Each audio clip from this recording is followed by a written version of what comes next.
Bien, nous allons reprendre nos travaux pour cette troisième journée. Nous avons le plaisir ce matin d'accueillir parmi nous un sociologue, Louis Pinto, un sociologue précieux parce qu'il connaît très bien le monde philosophique, qu'il étudie depuis longtemps, les institutions de la philosophie, l'enseignement philosophique, le métier de professeur de philosophie, les courants divers et variés de la philosophie française du XXe siècle. Et dans une reconstruction de la raison, le concours des sociologues est indispensable. Louis, tu as la parole. Bien, cette présentation me met tout à fait à l'aise. Je remercie, elle n'est pas encore là, mais je tiens à le faire, Claudine Tiercelin, de m'avoir invité dans cette éminente assemblée. Et je suis sûr de trouver auprès d'elle, ainsi qu'auprès de Jacques Bouvresse, des auditeurs par rapport à la sociologie non défensifs, ce qui n'est pas toujours le cas parmi les philosophes, et de plus, tout à fait, mieux encore, très compréhensifs à l'égard de ma discipline. Donc, comme toute discipline historique, la sociologie est confrontée à une antinomie en quelque sorte constitutive. D'un côté, elle présuppose que le monde social peut être l'objet d'une connaissance objective et impersonnelle, permettant de s'élever au-dessus des limites contingentes et externes, limites institutionnelles, économiques, idéologiques, etc.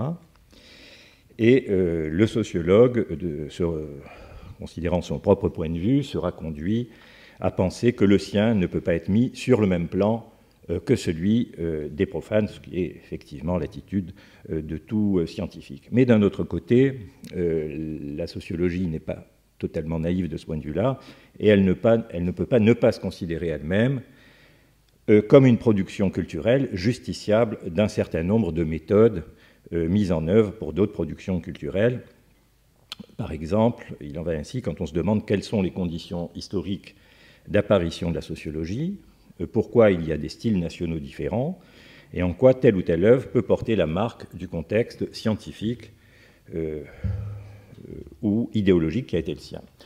Ce relativisme que l'on pourrait appeler méthodologique, ou plus simplement de métier, doit-il conduire à un relativisme d'ordre proprement théorique, prenant la forme de thèse philosophique? C'est une question à laquelle il est difficile d'échapper.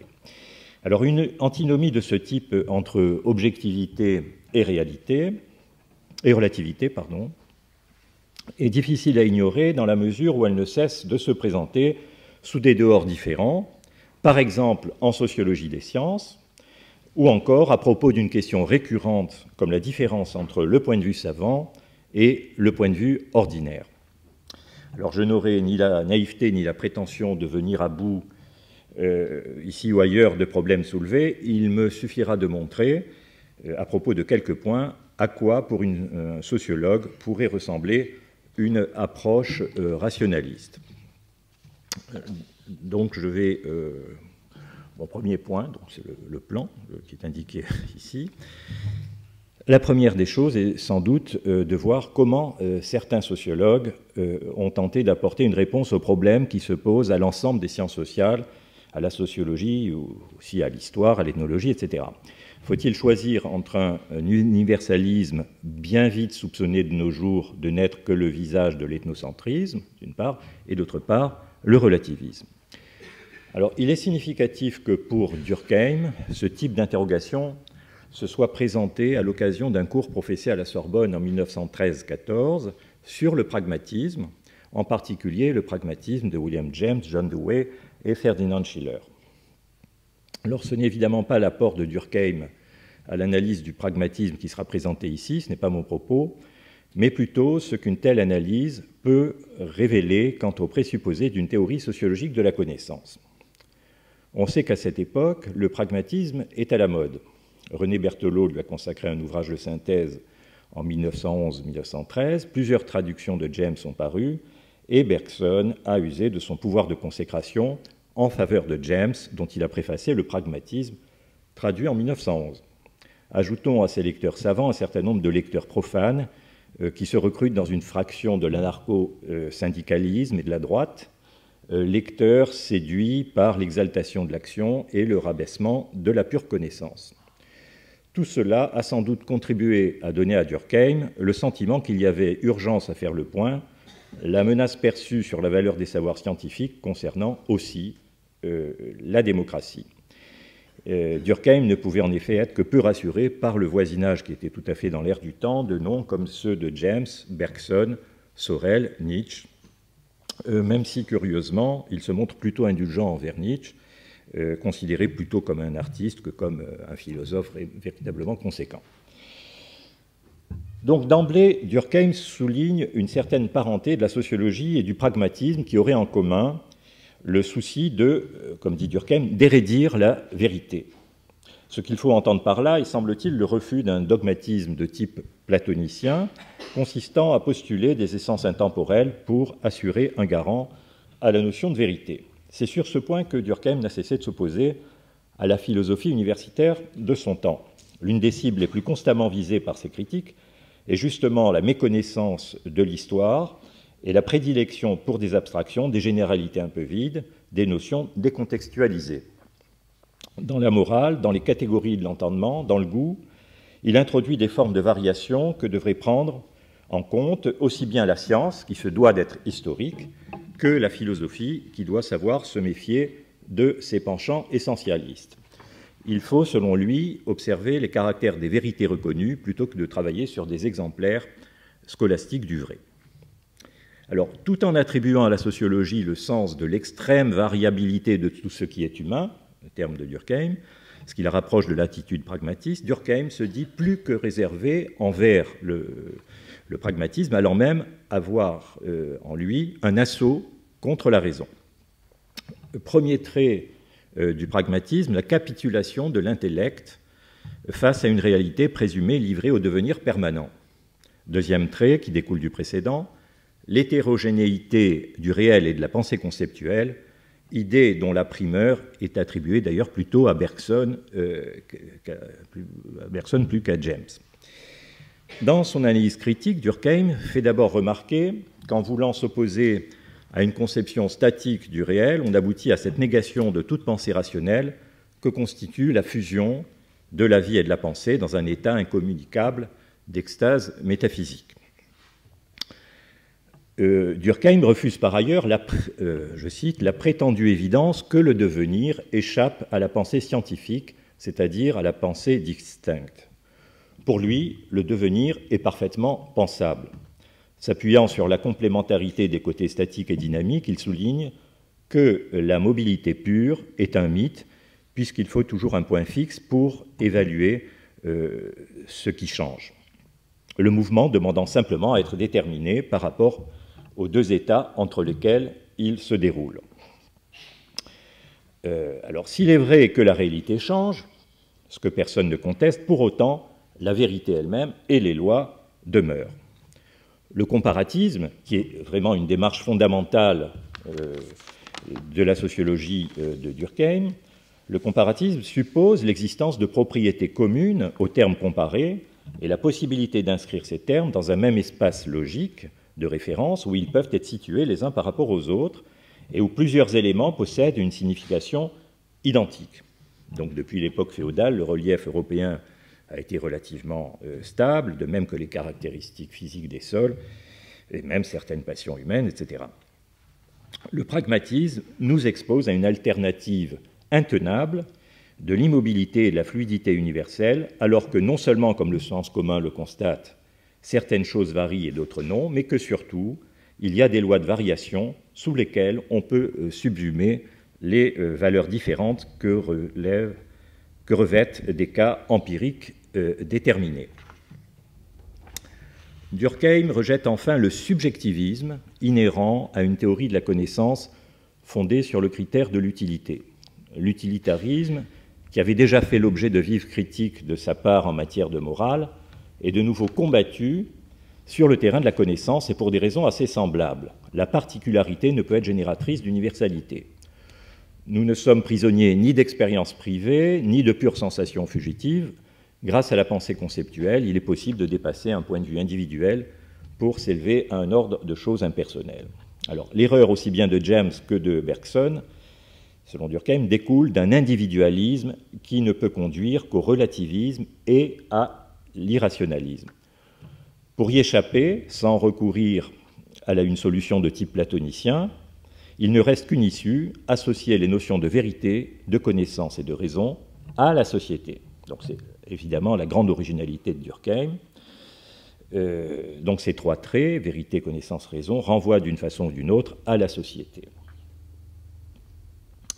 Premier trait, ce qu'il appelle la dimension morale de l'obligation.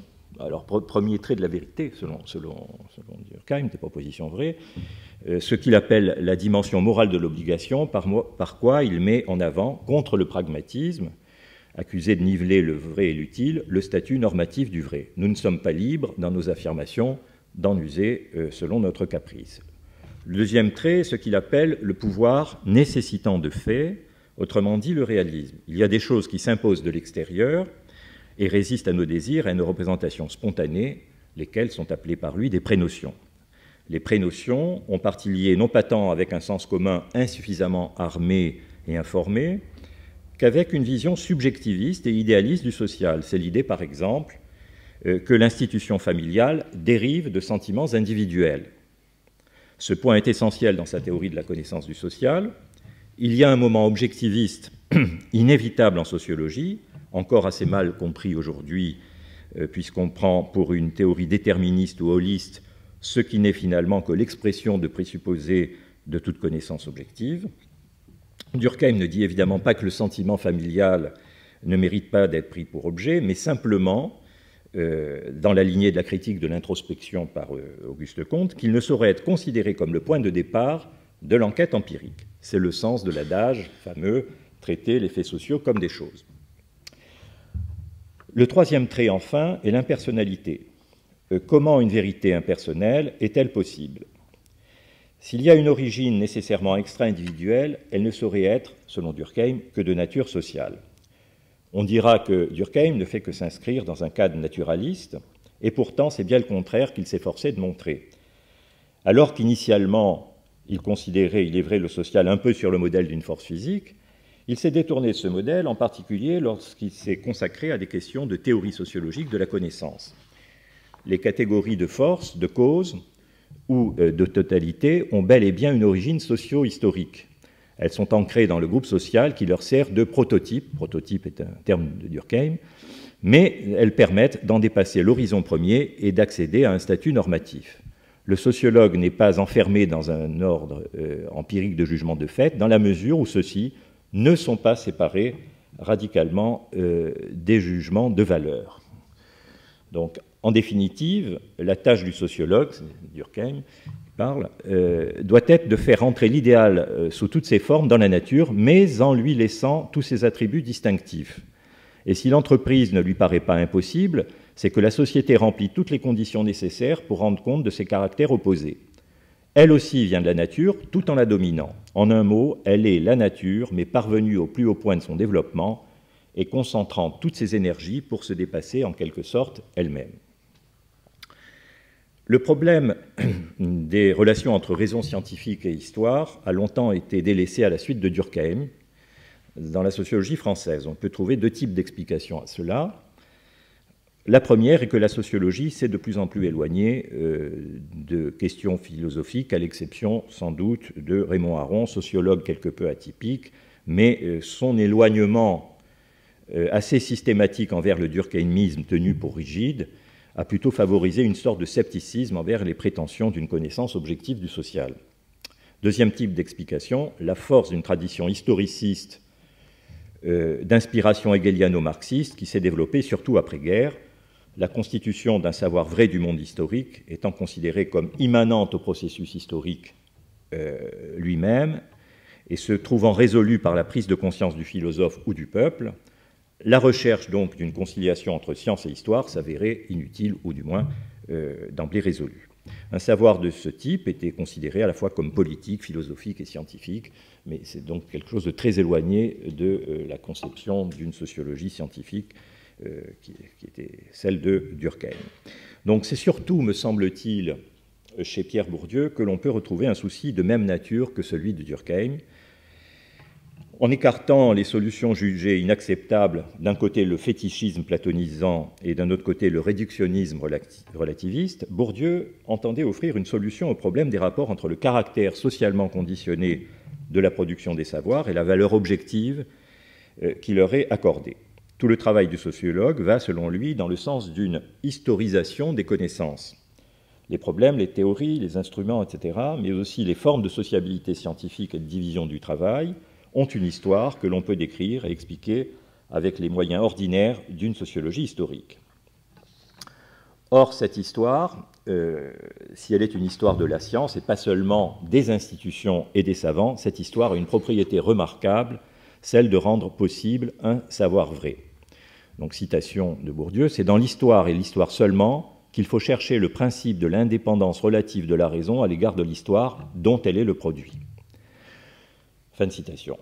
Bourdieu s'est efforcé de tenir ensemble les deux côtés et, ne voulant rien sacrifier, il soutient que c'est en vertu d'un renversement paradoxal que peut s'opérer dans l'histoire l'affranchissement par rapport aux déterminations et au conditionnement historique, ce qu'il souligne à travers des oxymores. Citation, « Des sciences sociales assumant sans faux fuyant l'historicité radicale de la raison et trempées par l'épreuve de l'historicisation permanente, pourrait devenir le soutien le plus sûr d'un rationalisme historiciste ou d'un historicisme rationaliste. » Fin de citation. Alors ces termes pourront étonner, peut-être agacer, je crois qu'ils méritent d'être examinés de plus près. Alors plusieurs questions, enfin j'en distingue au moins trois, se trouvent entremêlées. La première question concerne le mode de production des connaissances que Bourdieu rapporte à sa conception générale des champs. Une telle conception a pour objectif principal de permettre d'échapper à une vision individualiste de l'action. Une pratique déterminée ne peut pas être expliquée par des intentions, les calculs de l'individu qui en est l'auteur, mais plutôt par les caractéristiques de la position occupée par lui, position par définition relative à d'autres positions, l'ensemble de ces positions constituant précisément un champ, lieu et produit de l'histoire. Citation, « Le véritable sujet des œuvres humaines les plus accomplies n'est autre que le champ dans lequel, c'est-à-dire grâce auquel et contre lequel elles s'accomplissent. » Fin de citation. Dans ce cadre problématique, on peut ainsi étudier l'état du champ en fonction des prises de position les plus remarquables, s'intéresser à l'existence d'invariants, par exemple comment les changements sont possibles, comment peuvent apparaître des individus révolutionnaires, qu'est-ce qu'un révolutionnaire, etc. Voilà, c'est tout le champ, enfin la notion de champ constitue un véritable programme de travail d'une façon générale dans la sociologie de Bourdieu, mais plus spécifiquement dans la sociologie des sciences. Autre question, celle de la correspondance propre à un champ entre l'espace des positions objectives, donc la position qu'occupe le savant dans l'espace des savants, et l'espace des prises de position proprement scientifiques. Alors c'est un principe heuristique majeur chez Bourdieu, ce principe-là, qui signifie concrètement qu'on devrait pouvoir mettre en relation des contenus intellectuels et les propriétés liées aux positions. Donc il existe bien des travaux de sociologie des sciences montrant comment des trajectoires sociales ou des styles nationaux ont pu favoriser ou décourager l'apparition de diverses sortes d'objets, de méthodes, d'intérêts, etc. Quant à savoir si ce programme peut être mené de manière précise et complète, on peut évidemment se le demander, en particulier se demander jusqu'à quel point peut être montrée l'affinité entre des propositions, des théories scientifiques et l'histoire d'un champ. L'entreprise peut paraître extrêmement difficile et parfois même sans issue. Elle se heurte en effet à différents obstacles. Il y a d'abord celui qui tient à la collecte des données, informations biographiques d'un côté, connaissances fines de l'état des savoirs dans un domaine, d'un autre côté. Ensuite, on peut être tenté de renoncer, faute de compétences spécifiques, car plus un champ est autonome et différencié, plus il serait nécessaire de réunir les qualités d'un savant éminent et celles d'un sociologue exigeant. Faut-il penser que les difficultés indiscutables que rencontre pareille investigation sont des limites de fait, ou bien qu'elles en mettent en cause le principe même? C'est une question qui reste évidemment ouverte. Bon. Bon, pour aller jusqu'au bout de ma pensée, qu'en serait-il d'une sociologie des mathématiques, etc. Voilà. Il y a eu quand même des démarches timides dans ce sens-là. Mais bon. Alors enfin, dernière question, une question en partie différente, se demander comment les jeux d'intérêt qui découlent de l'occupation de positions différentes peuvent être pris en compte en tant que tels et en même temps inscrits dans un champ qui, au moins officiellement, reconnaît des valeurs placées sous le signe du désintéressement. Bourdieu soutient que le champ scientifique est un univers comme un autre, soumis à des clivages, à des ambitions, à des passions, mais il soutient aussi l'objectivité des enjeux en cause dans cet univers. Les mathématiques sont les produits du champ mathématique qui seul a le pouvoir de les doter de signification et de valeur. Est-on réduit à devoir choisir entre le cynisme machiavélien, donc toute action n'est que recherche de pouvoir, et le providentialisme un peu moralisateur, selon lequel il existe une élite d'individus vertueux qui font un peu le salut de l'humanité dans le domaine de la science. Bon, il me semble que la notion d'intérêt proposée par Bourdieu, corrélativement à celle de Champ, est conçue pour désamorcer cette alternative. Il ne s'agit pas de renoncer au réalisme et à tout ce qu'apporte une description concrète des actions des agents, mais le champ est lui-même générateur d'intérêts spécifiques qui sont des intérêts orientés vers l'universel, des intérêts au désintéressement. La lutte d'un individu pour imposer une théorie nouvelle entremêle des intérêts de diverses espèces, de carrière institutionnelle, de reconnaissance publique et aussi de satisfaction spécifiquement intellectuelle. Bref, la lutte pour la vérité est une lutte contre des rivaux, des adversaires, et peut-être aussi une lutte avec des alliés partiels ou totaux. Alors, citation de Bourdieu, « S'il y a une vérité, c'est que la vérité est un enjeu de lutte. » Commentaire, en luttant avec les ressources propres au champ scientifique, on lutte aussi pour faire triompher ce que croit être la vérité, et c'est sans doute le seul souci que la plupart des scientifiques ont à l'esprit, ne serait-ce que parce qu'ils doivent placer toute leur énergie intellectuelle dans une entreprise de ce type. Si la raison, citation de Bourdieu, si la raison avance tant soit peu, et aussi l'universel, c'est peut-être parce qu'il y a des profits de rationalité et d'universalité, et que les actions qui font avancer la raison et l'universel font avancer du même pas les intérêts de ceux qui les accomplissent.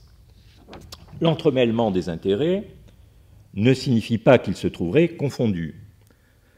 Donc, citation de Bourdieu, « Dans l'ordre de la pensée, il n'y a pas, comme le rappelait Nietzsche, d'immaculée conception. Mais il n'y a pas davantage de péché originel. Et ce n'est pas parce qu'on pourrait découvrir que celui qui a découvert la vérité avait intérêt à le faire que cette découverte s'en trouverait tant soit peu diminuée. » Fin de citation.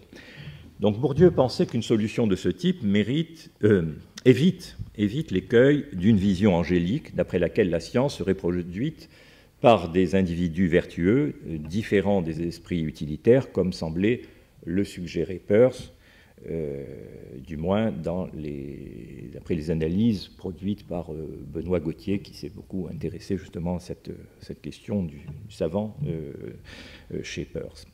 Alors, il n'est pas nécessaire de faire appel à des individus exceptionnels, et ce, d'autant plus qu'il n'est pas sûr que cela puisse vraiment servir de guide à des observations effectives. Reste que les dispositions à l'universel, inscrites dans un champ scientifique, ne peuvent pas s'auto-engendrer. Il faut sans doute avoir été doté par une histoire individuelle de dispositions préalables qui conditionnent l'acquisition des dispositions requises dans ce champ. Donc une espèce de présélection pour l'entrée dans le champ scientifique qui renvoie elle-même donc à toute une histoire. Ce que Bourdieu d'ailleurs a illustré pas mal dans son analyse du champ des grandes écoles, où cette analyse est fondée sur la polarité entre les écoles de pouvoir et puis les écoles de savoir. Donc n'importe qui ne se retrouve pas n'importe où, sauf exception.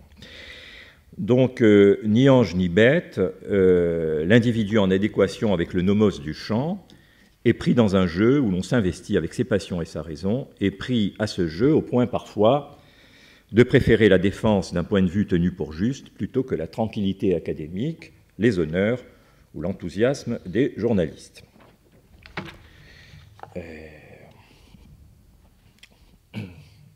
Donc, je vais traiter maintenant le deuxième point. En historicisant les débats théoriques, y compris ceux concernant la raison, ses limites éventuelles et ses dépassements possibles, la sociologie peut fournir des éléments appréciables de réflexivité et apporter ce qui pourrait bien être la plus spécifique de ses contributions, une analyse des espaces sociaux, des champs qui sont concernés, à commencer bien sûr par le champ philosophique. Et selon Pierre Bourdieu, il n'est pas d'activité plus philosophique que l'analyse de la logique spécifique du champ philosophique et des dispositions et des croyances socialement reconnues comme philosophiques qui s'y engendrent et s'y accomplissent. Fin de citation. En philosophe, Jacques Bouvresse rejoint, je crois, ce point de vue lorsqu'il déclare « Contrairement à une idée reçue, je ne considère pas comme évident qu'un philosophe doive nécessairement avoir une idée plus adéquate de sa pratique philosophique qu'un savant de sa pratique scientifique. » Donc il y a là matière à un programme de recherche empirique, la sociologie du champ philosophique, qui scientifiquement et surtout socialement ne va pas de soi, car les mêmes individus qui refusent la pertinence de ce programme sont aussi bien souvent ceux qui ne s'interdisent pas de faire eux-mêmes une sorte de psychosociologie sauvage de leur univers, tout en refusant le réductionnisme sociologique. Ils n'hésitent pas, comme indigènes parlant entre soi, n'hésitent pas à parler en termes désabusés de stratégie, de marché, de mode, d'esbrouf, etc. Pas besoin d'insister là-dessus. Mais, il faut le souligner, le point de vue de Tercite, petit, envieux, mesquin, ne correspond pas du tout aux objectifs et aux méthodes de l'objectivation sociologique. Donc il ne s'agit pas de proposer un double sociologique de la philosophie, de penser les philosophes mieux qu'ils ne se pensent eux-mêmes, de faire un commentaire souterrain déplacé, etc. Il s'agit de changer effectivement l'angle, le regard que l'on peut porter sur ce groupe, ce changement qui est précisément l'effet du point de vue sociologique. Donc la sociologie n'est pas animée par une intention de naturalisation, mais elle ne peut pas non plus se résigner à prendre comme allant de soi, partout et toujours, la ligne de partage entre ce qui est interne, donc qui serait le domaine sacré des pensées philosophiques, des contenus, et puis d'un autre côté l'externe, c'est-à-dire les déterminations sociales. Elle demande seulement, au moins pour pouvoir travailler, de ne pas préjuger de ce qui se trouverait situé à coup sûr d'un côté ou de l'autre, de ne pas préjuger de la nature exacte de la relation entre ces deux côtés. On pourrait évidemment donner de multiples illustrations de cette question du partage entre interne, externe, c'est une question récurrente évidemment, pas seulement pour la sociologie de la philosophie, mais pour l'art, la religion, etc. Alors tout univers savant possède, comme d'autres univers savants ou profanes, un arrière-plan de croyances, d'habitudes, de certitudes tacites, de flou, de malentendus dans la communication interne, des mots et des discours. C'est à la mise au jour d'un inconscient disciplinaire, d'un inconscient académique que l'on peut s'atteler en premier lieu, l'analyse socio-historique. La définition nationale de l'activité philosophique professionnelle est solidaire de l'histoire des institutions scolaires, des découpages disciplinaires, des modalités officielles ou non officielles de certification et de recrutement, des programmes et enfin des hiérarchies de thèmes, de problèmes, d'auteurs canoniques, etc. Attachée à comprendre ce qui favorise l'intégration logique et éthique de la population des philosophes, l'analyse doit aussi envisager les principes de différenciation, ou plutôt elle doit tenir ensemble, sans qu'il y ait contradiction, l'étude des permanences et celle des variations, dans le cadre d'une histoire structurale pour laquelle la notion de champ est sans doute un instrument privilégié. Ainsi, donc, le champ philosophique peut apparaître comme un enjeu de lutte, de classement et de principe de hiérarchisation, lutte qui porte en premier lieu sur la définition même de la philosophie, de ses objets, de ses pouvoirs, de ses priorités, de ses frontières, etc. De telles luttes ont toute chance de refléter une opposition entre des espèces de capital philosophique et des manières de s'en servir. Alors au sein de ce champ, les positions peuvent être envisagées d'abord par la distance plus ou moins grande par rapport au pôle scolaire, pôle qui, en France, se distingue par un trait remarquable, qui est le lien relativement étroit entre le niveau d'enseignement, le secondaire et le supérieur, dont on peut reconnaître l'empreinte dans les programmes, les choix d'auteurs, les exercices scolaires et évidemment les carrières. L'orthodoxie scolaire, loin de se confondre avec l'image de conformisme assumé, qui lui est d'ordinaire associée, peut être parfaitement compatible avec le culte du brillant et l'exaltation de la singularité personnelle qui font partie, ne l'oublions pas, des valeurs du système d'enseignement français, à commencer par celles qui prévalent dans le domaine des humanités. Citation de Durkheim, « Les élèves ne peuvent manquer d'être excités à rechercher par-dessus tout, non pas l'exactitude dans l'analyse et la rigueur dans la preuve, c'est-à-dire les qualités qui font le savant et le philosophe, mais je ne sais quel talent littéraire d'un genre particulièrement bâtard qui consiste à combiner les idées comme l'artiste combine les images et les formes pour charmer le goût et non pour satisfaire la raison, pour éveiller des impressions esthétiques et non pour exprimer des choses. » Ce texte est issu d'un article de Durkheim consacré précisément à l'agrégation de philosophie. L'enseignement secondaire, enseignement généraliste, a fourni l'essentiel des traits de la doctrine pédagogique de la philosophie en France, ainsi qu'un ensemble de modes de pensée et d'évaluation. L'illustration par excellence est l'exercice de dissertation évoqué justement par Durkheim. Quant au niveau universitaire, il conserve en quelque sorte la dissertation, mais il ajoute évidemment, comme vous le savez, quelque chose de plus, à savoir un capital d'érudition incarné par l'histoire de la philosophie. Alors, cette culture scolaire a pu se reproduire à travers, sinon grâce à 3 séries de transformations importantes, à savoir la consécration de la philosophie allemande depuis les années 30, au détriment de la théorie de la connaissance. Donc, je ne suis pas exactement d'accord avec ce qui a été dit hier. Je pense que c'est bien avant les années 50 que les choses se sont faites et que la France est devenue la fille aînée de l'Allemagne. Alors, via un processus compliqué, via Bergson, qui a été la valeur approchée de cette philosophie allemande, aussi bien Nietzsche que la phénoménologie. Et les passages, d'ailleurs, entre bergsonisme et phénoménologie ont été très, très importants dans les deux sens, en France et en Allemagne. Bon. Ensuite, un trait important, c'est la redéfinition des frontières entre philosophie et littérature sous les augures de Bataille et Blanchot, avec la coopération active de personnalités éminentes comme Foucault, Deleuze et Derrida. Et enfin, plus récemment, l'ascension de philosophes médiatiques engendrés par le fonctionnement des circuits mondains et médiatiques de visibilité intellectuelle. Donc il est intéressant d'observer que les philosophes,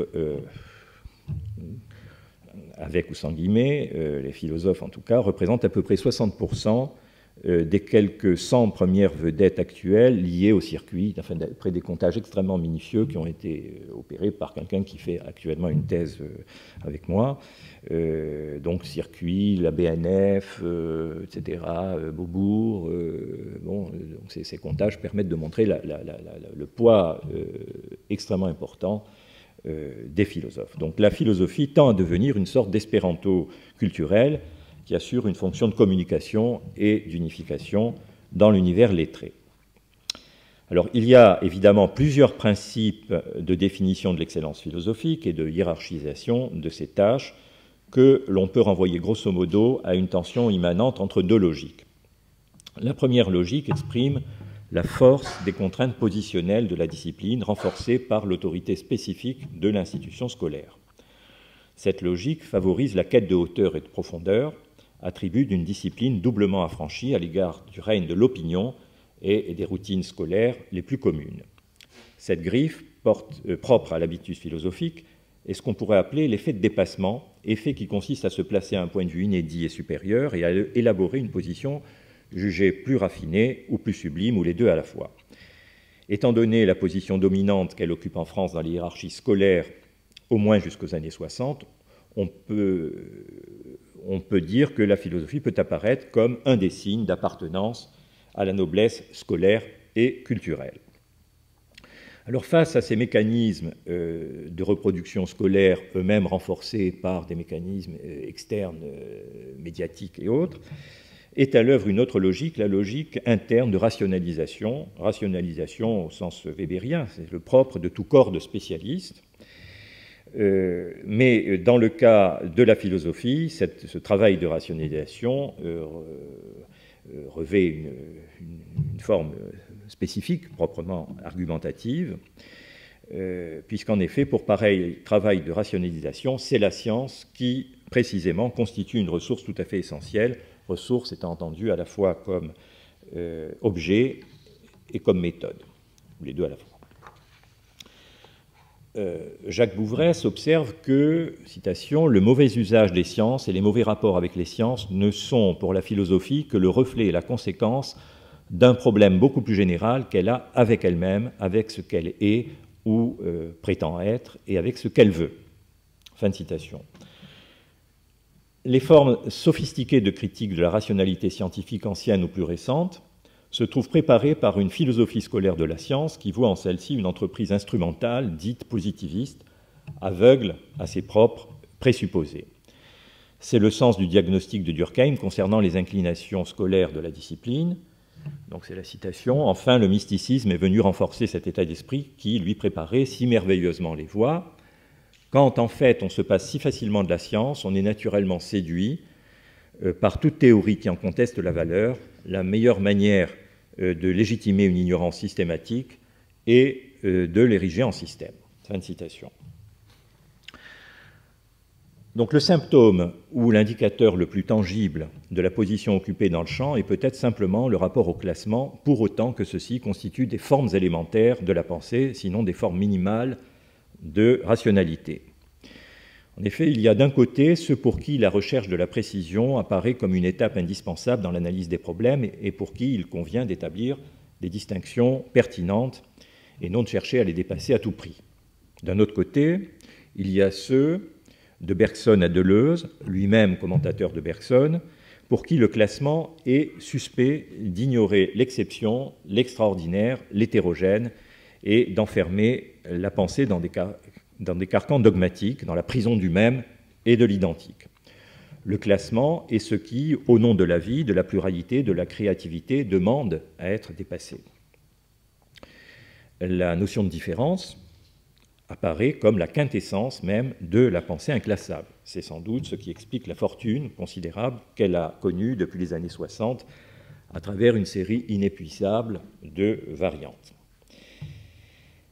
Derrière le dépassement des classements, c'est l'identité même du penseur qui est concernée au premier chef, car il faut être soi-même inclassable pour penser l'inclassable. Mettre à jour les systèmes hétérogènes qui, sous le masque de notre moi, nous interdisent toute identité, préconise Foucault, qui célèbre le goût du carnaval, de la mascarade et d'une attitude pluraliste, perspectiviste. Citation de Foucault, « L'histoire a mieux à faire qu'à être la servante de la philosophie et à raconter la naissance nécessaire de la vérité et de la valeur. Elle a à être la connaissance différentielle des énergies et des défaillances, des hauteurs et des effondrements. » Alors, si la question des classements est aussi centrale, c'est parce qu'elle tend à réunir une dimension cognitive et une dimension sociale.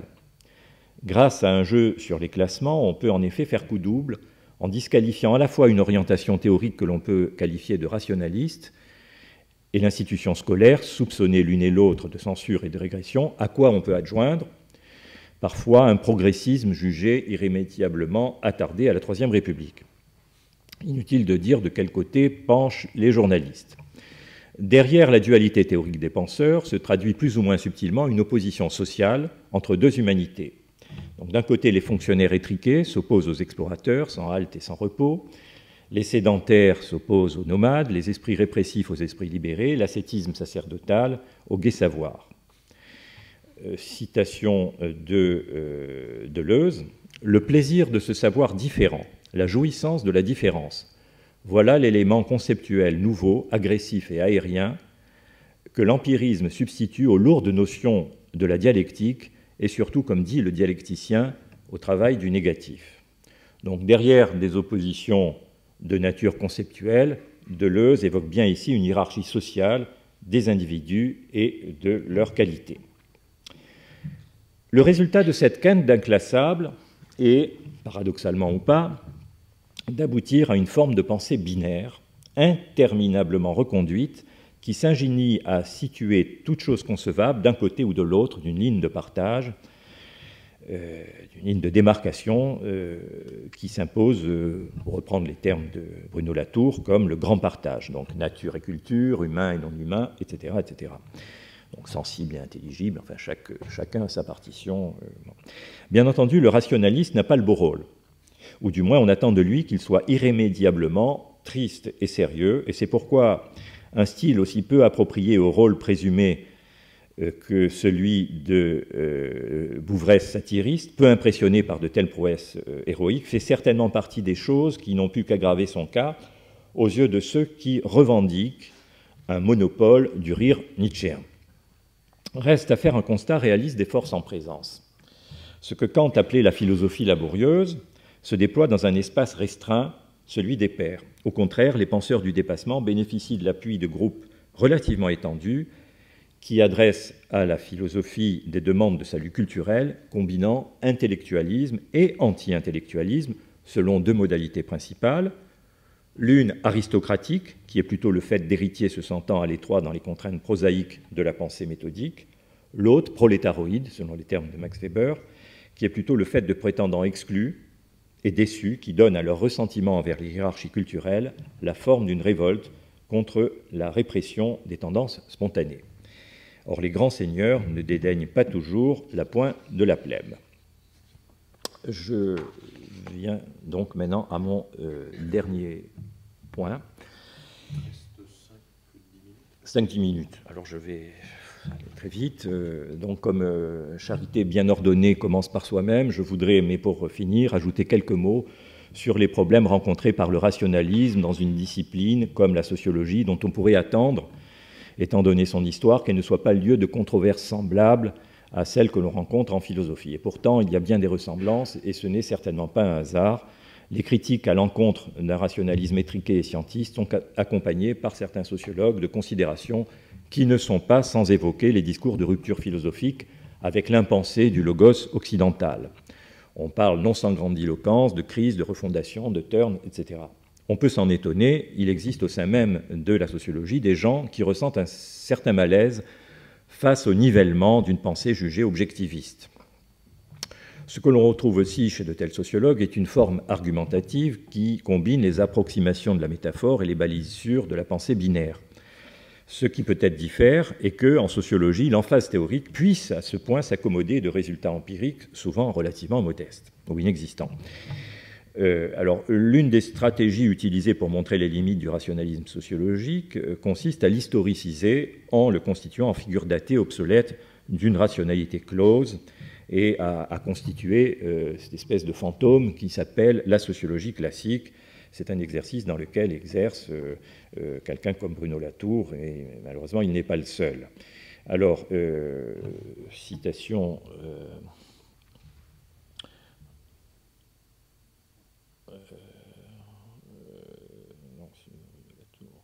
Voilà. Alors, Bruno Latour déclare ceci: « Chez Pierre Bourdieu, par exemple, ou chez Michel Crozier, faire de la sociologie consiste à appliquer un petit nombre de règles scientifiques à toutes sortes de situations nouvelles. Dans cette optique, le sociologue impose sa grille d'analyse intangible à l'univers social qu'il s'agit moins de comprendre que de formater. Beck travaille tout autrement. Il ne veut pas régir le monde social, mais capter sa nouveauté. » Tout à fait sympathique comme intention, il aurait fallu y penser plus tôt. Bon. Alors rien ne semble plus terrible que d'être envoyé comme ces auteurs du mauvais côté, celui des grilles d'analyse intangibles, du formatage, etc. Donc voilà. Alors Latour ne se contente pas d'une critique contre des conceptions rivales, il fonde cette critique sur les exigences du réel. Il y a toujours eu des gens qui captaient la nouveauté, mais aujourd'hui, cette attitude devient un devoir qui nous est dicté par l'histoire dont les lois changent. Alors, à nouveau, citation, « S'il y a quelque chose qui change constamment au cours de l'histoire, ce sont les lois sociologiques elles-mêmes. Au lieu d'enseigner aux acteurs sociaux comment ils doivent se penser, Beck prétend apprendre des acteurs sociaux comment il doit les penser. » Alors, passons sur les objections qu'un sociologue classique, entre guillemets, pourrait adresser aux conceptions sociologiques d'Ulrich Beck, qui n'est peut-être pas un sociologue majeur, si tant est qu'on comprend bien ce qu'on veut lui faire dire. Bon, mais surtout, bien que il ait manifestement ses propres préférences entre les deux conceptions de la science sociale qu'il distingue, Latour se garde bien d'absolutiser l'une d'elles, et en bon relativiste, renvoie chacune à l'ère historique qui lui convient. Il y a des lois différentes dans l'histoire et la loi de la période actuelle est qu'il n'y a pas de loi au sens d'expression de régularité objective.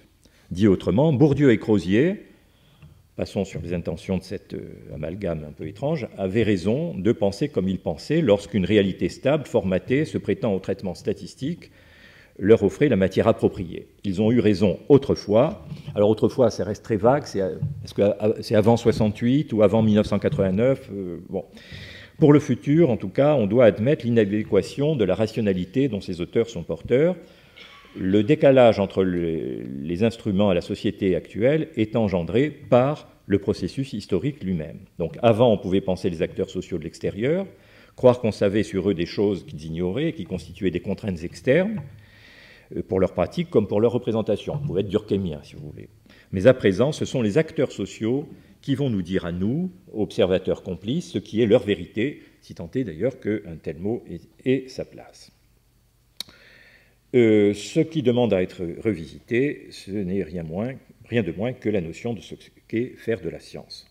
Le constructivisme social débouche sur un historicisme exacerbé qui, paradoxalement, fait obstacle à une analyse proprement historique fondée sur la comparaison entre des objets et des méthodes. Donc c'est une difficulté que Jean-Jacques Rosat a bien connue, celle de savoir si l'on peut penser aujourd'hui la maladie de Ramsès II. Bon. Alors, les sociologues situés du mauvais côté ne sont pas uniquement épinglés pour des lacunes d'ordre théorique, mais plus grave, ils sont affublés d'une déficience indissociablement théorique et morale qui consiste à se trouver du côté d'une pensée autoritaire, uniformisante, condescendante. L'orientation proposée par nombre de constructivistes est ce que l'on pourrait appeler un populisme épistémologique, attitude de prime abord très sympathique. Les spécialistes, nous est-il dit, doivent se taire, s'abolir comme observateurs savants, renoncer au lourd appareil de la construction d'objets de type durkheimien et écouter les acteurs, source de la construction de la réalité sociale. Voilà le programme. Le sociologue se voit ainsi confronté à un défi considérable, celui de travailler en double régime, avec d'un côté la prétention de dire quelque chose de justifié et en principe de vérifiable sur le monde social, et d'un autre côté un acte de dessaisissement de soi consistant, surtout quand on se dit de gauche, à se faire ignorant tout petit face à des gens qui indiquent aux sociologues comment il doit les penser. C'est sans doute très compliqué, voire sans espoir, mais du moins c'est une stratégie qui permet, comme dans tout populisme d'intellectuels, de l'emporter deux fois. Une fois comme penseur humble et subtil, ayant su échapper au travers de la science ordinaire, officielle, et une fois comme détenteur, malgré tout, d'un savoir ou d'un tact qui n'est pas à la portée de n'importe qui. Voilà. Je voulais dire simplement deux mots pour terminer sur la façon dont on se fabrique des ancêtres, la façon dont la tour, par exemple, la tour est absolument déterminante dans le retour à Tarde, et en partie à Simmel, qui sont d'ailleurs très souvent associés.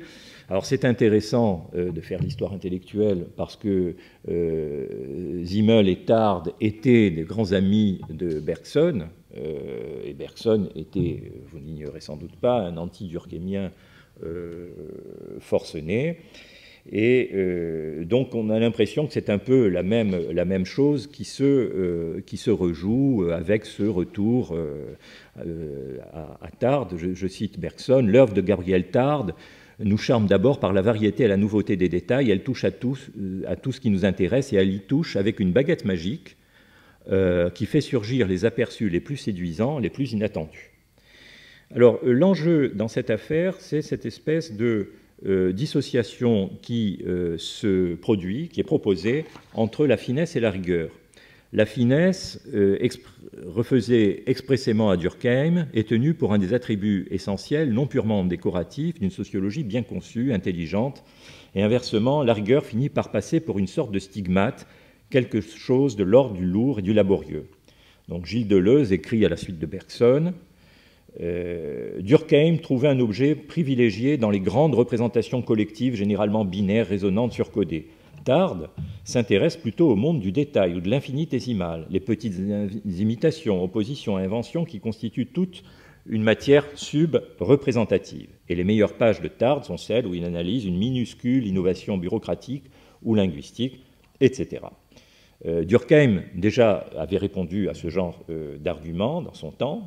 Il écrivait On dit qu'il y a là des choses trop fines, trop complexes pour que les grossiers procédés de la science puissent s'en emparer, que le tout est en nuances, en qualité incatégorisable, que le sentiment, l'intuition seuls peuvent apprécier. Ah, les nuances, c'est le grand mot des hommes qui ne veulent pas penser.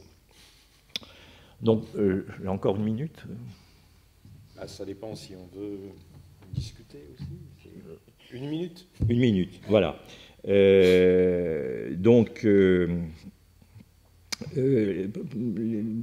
Certains sociologues postmodernes ont voulu montrer que le caractère fragmentaire de la pensée postmoderne était un reflet, en quelque sorte, de la réalité sociale elle-même. C'est ainsi que Zygmunt Bauman déclare « On a souvent critiqué le caractère fragmentaire et épars des analyses de Simmel. Aujourd'hui, nous nous rendons compte que la génération de Simmel ne pouvait ou ne voulait pas comprendre que l'émiettement de la réalité sociale, selon l'interprétation simmelienne, était la mesure même de la condition humaine moderne et de plus en plus universelle. » Donc Simmel fouillait la condition humaine d'un regard de vagabond solitaire. Du point de vue du flâneur, il semble que ce soit un spectacle sans début et sans fin, ni unité d'intrigue, de temps ou de place, sans dénouement et sans conclusion, comme au préalable.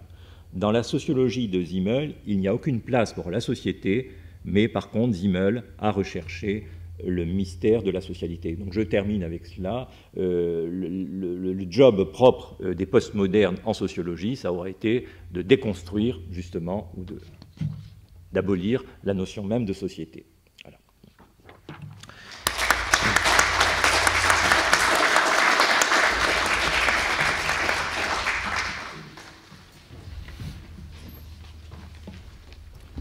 Merci. Eh bien, conformément au petit rituel qui s'est institué depuis 2 jours parmi nous, nous allons demander à Jacques Bouvresse ses réflexions et réactions à partir de cet exposé. J'aurais évidemment beaucoup de choses à dire, mais j'en dirai très peu parce que je voudrais réellement que la discussion ait lieu avec la salle. Vous avez cité Latour à propos de la distinction à faire entre ceux qui, comme Bourdieu et Michel Crozier, ont l'ambition de régir le social, et ceux qui sont au contraire préoccupés avant tout, comme Ulrich Beck, d'en capter la nouveauté. Alors ça, je veux dire que c'est quand même assez sidérant, parce que s'il y a un sociologue qui aurait contesté fortement la prétention du sociologue à régir le social, c'est bien Bourdieu. Il savait mieux que personne que le sociologue ne peut en aucun cas avoir la prétention de régir le social. Il doit plutôt veiller à s'interroger constamment sur le degré auquel lui-même peut être plutôt régi par le social, qu'il ne le régit sans le savoir par le social. Donc c'est tout à fait étonnant. Mais cela dit, il y a des gens qui vont encore plus loin que ça. Par exemple, vous auriez pu citer Maffezoli, qui a dit qu'il se présentait comme un renifleur du social. Il ne s'agit pas évidemment pas de le théoriser, encore moins de le formater, de le régir, etc. Il s'agit de le renifler, et de préférence de renifler ce qu'il peut comporter de plus nauséabond, d'ailleurs. C'est assez remarquable. Mais enfin bon, je ne veux pas m'attarder outre mesure là-dessus. Ce qui m'a le plus intéressé peut-être dans ce que vous avez dit, et tout ce que vous avez dit était intéressant, mais ce qui, pour des raisons que vous comprendrez, m'a intéressé spécialement, c'est la relation de Bourdieu à Durkheim. On a l'impression que Durkheim défend une position qui est encore très classique sur la question des... Donc Durkheim est un sociologue qui est ouvertement rationaliste et universaliste, qui défend une position encore assez classique sur ce point, en dépit de cette idée qu'on peut en quelque sorte réintroduire l'idéal dans la nature. Ça, c'est tout à fait fascinant, cette idée qu'il faut réintroduire l'idéal dans la nature tout en lui conservant tous ses attributs distinctifs. C'est un gros problème de savoir jusqu'à quel point c'est possible. Et je pense que ça a suscité quand même de la part de Bourdieu un certain scepticisme, cette idée-là. Alors, en ce qui concerne Bourdieu, pour moi, la question principale dans ce que vous avez dit, qui se pose dans ce que vous avez dit, c'est cette idée d'un historicisme rationaliste. Est-ce qu'il peut vraiment y avoir un historicisme rationaliste? Je serais enclin personnellement à dire que non. Mais ça dépend évidemment de la façon dont on comprend l'historicisme. Le reproche classique contre l'historicisme, je pense que c'était celui de Husserl, c'est de transformer les questions de validité en questions de genèse. Et l'anti-historicisme revient à contester à l'histoire la capacité de décider des questions de validité. Ce qui fait que là, il y a un problème, de même qu'il y a un problème quand Bourdieu dit, vous avez cité, je crois, cette phrase, « S'il y a une vérité, c'est parce que la vérité est un enjeu de lutte ». Est-ce qu'on peut vraiment dire ça, hein? C'est parce que si on dit ça, au fond, ça revient à dire la seule raison, hein, la seule réalité que comporte la vérité, c'est le fait qu'on se bat pour elle, hein, ou elle tient au fait qu'on se bat pour elle, parce qu'il semble devoir résulter de ça que la vérité, c'est en fin de compte la position défendue par celui qui l'a emporté dans la lutte. Si vous voulez. Or, il semble que si on veut préserver une idée de vérité, il faut précisément pouvoir échapper à ça. Je ne soupçonne pas du tout Bourdieu d'avoir pensé que la vérité, c'est la position que défend celui qui a gagné, hein, qui, par le fait, était le meilleur. Mais je me suis constamment posé, et je continue à me poser des questions sur ce que pouvait être son rapport à lui, à la vérité. Et dernière remarque, enfin, c'est-à-dire une idée sur de vérité qui ne serait pas, évidemment, qui serait pas uniquement l'enjeu des luttes. Est-ce qu'il faut considérer que la référence à une vérité qui ne serait pas uniquement l'enjeu de la lutte est une notion fâcheusement idéaliste, hein, que les philosophes peuvent à la rigueur continuer à entretenir, mais qui n'a pas sa place en sociologie. Alors, à ce propos, je raconte souvent, un échange qu'on a eu, Bourdieu et moi, à différentes reprises, qui concernait un épisode fameux, célèbre de l'histoire de la physique, hein, c'est la controverse entre Boltzmann et Mach, concernant l'existence des atomes. Et Bourdieu m'a dit à plusieurs reprises qu'on devrait pouvoir expliquer par la sociologie, hein, pourquoi Boltzmann était atomiste et pourquoi Mach était énergétiste, hein, était opposé à l'atomisme. Et l'impression que j'ai toujours eue, c'est qu'au fond, pour Bourdieu, il y avait, par principe, le sociologue doit s'interdire les explications philosophiques. C'est-à-dire, moi étant philosophe, j'aurais été tenté de dire, il faut supposer que Boltzmann, au moins en partie, il défendait les atomes parce qu'il pensait qu'ils existent réellement, il pensait qu'il avait de bonnes raisons, il y avait des raisons objectives de croire ça, etc. Mais ça, pour Bourdieu, je pense que c'était une explication philosophique, c'est-à-dire, il ne peut pas y avoir quelque chose comme un intérêt pour la vérité, derrière lequel il n'y aurait pas, en fin de compte, des intérêts d'une autre nature. Hein. C'est-à-dire même le marginal, par exemple, il est marginal parce qu'il peut espérer en tirer un profit symbolique de quelque espèce. Hein. C'est-à-dire on n'est pas du tout, on n'est pas désintéressé par désintéressement. Hein. On l'est toujours parce qu'il y a un intérêt à l'être, il y a un profit symbolique à tirer, etc. Donc il y a chez le sociologue, me semble-t-il, en tout cas il y avait un peu chez Bourdieu cette tendance à dire les explications de type philosophique non possumus. Hein. Et inversement, il y a évidemment chez le philosophe, mais ça vous le savez, ou plutôt tu le sais encore mieux que moi, il y a chez les philosophes une espèce de récusation par principe, hein, de toute tentative d'explication sociologique. Hein. Et je crois que c'est un élément qui intervient de façon importante dans l'incompréhension ou la mécompréhension qui existe entre philosophes et sociologues.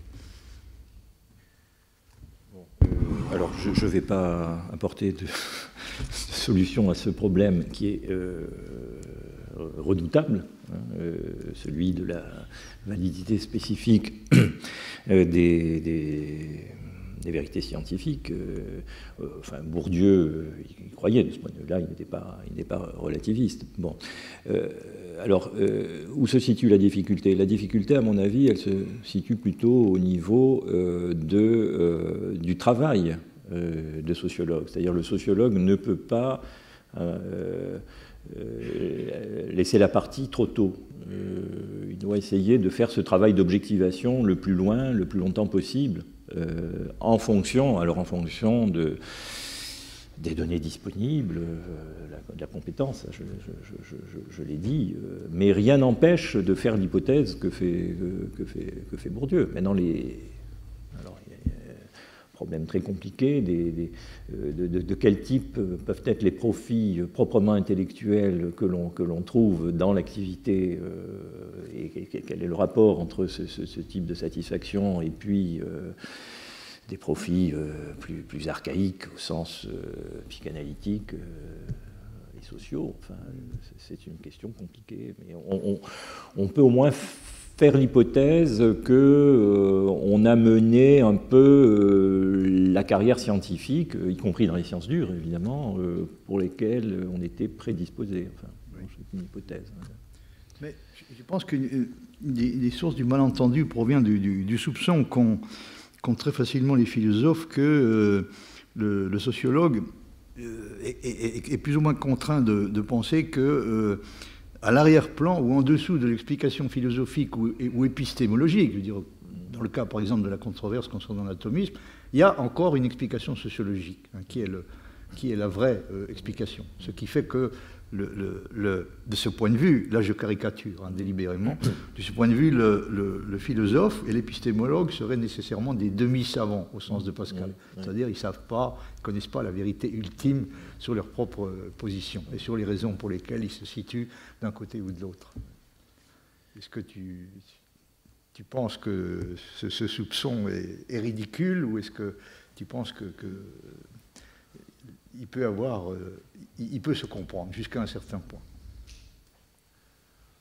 Dans la mesure où il y a un même objet, il peut y avoir concurrence. Je ne vais pas jouer l'ingénu, il peut y avoir concurrence. Bon. Cela dit, il me semble que ça tient en partie aux différences de point de vue. Il est évident que quand un philosophe fait l'histoire de la biologie, il a des questions qui ne sont pas exactement celles beaucoup plus internalistes, etc., que le sociologue. Bon, et le sociologue peut se poser des questions qui sont un peu scandaleuses quand même par rapport à un point de vue internaliste, se demandant quel est l'effet de la scolarisation, enfin des choses qui peuvent sembler tout à fait triviales. Voilà, moi je me suis posé la question, enfin à propos faisant de la sociologie, pourquoi Bourdieu, par exemple, aura été un sociologue de la pratique. Voilà, donc si tant est que le concept de pratique soit un concept scientifique, on peut en discuter, mais enfin, qu'est-ce qu'il a porté à ça, et comment peut-on avoir d'autres options? Donc voilà, il y aurait une espèce de topographie à faire sur les options scientifiques en sociologie, penser ça sociologiquement. Mais je pense pas seulement pour la sociologie, où ça peut sembler évident.